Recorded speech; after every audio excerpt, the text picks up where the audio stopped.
আমি আলু চোখা বানাচ্ছি। কাঁচা লঙ্কা কুচি, পেঁয়াজ কুচি, টমেটো কুচি, টমেটো কুচি সব কুচিয়ে দিয়েছি।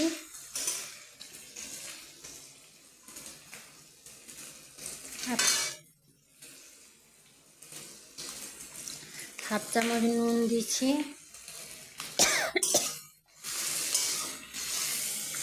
যেহেতু আমি শুকনো লঙ্কা গুঁড়ো দেবো না, কাঁচা পেঁয়াজ কাঁচা লঙ্কা দিয়েছি। এবারে ভাজা মশলা দিচ্ছি হাফ চামচ, জিরে আর শুকনো লঙ্কা গুঁড়ো।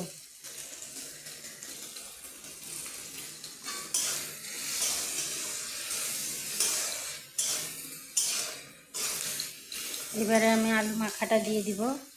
আলু মেখে রেখেছিলাম।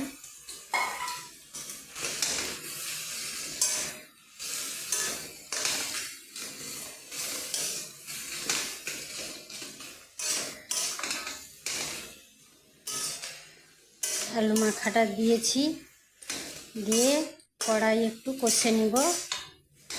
ওটাকে বলে আলু চোখা।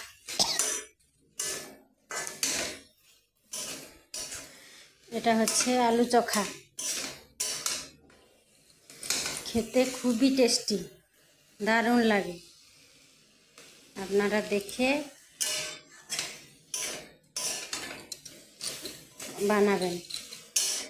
আলুটাকে আগে সিদ্ধ করে আনতে হবে, দিয়ে হাত দিয়ে মেখে নেবে। মেখে নেওয়ার পর কড়াইতে তেল দিয়ে পেঁয়াজ কুচি, কুচনো পেঁয়াজ, কুচনো কাঁচা লঙ্কা, টমেটো কুচি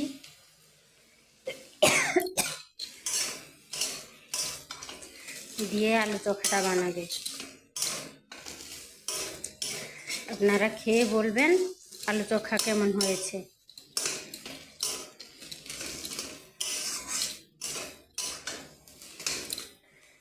ভালো লাগলে রেসিপিটা কমেন্ট শেয়ার করবেন। নতুন নতুন বাঙালির রান্নাঘরে নতুন নতুন ভিডিও পাঠাবো।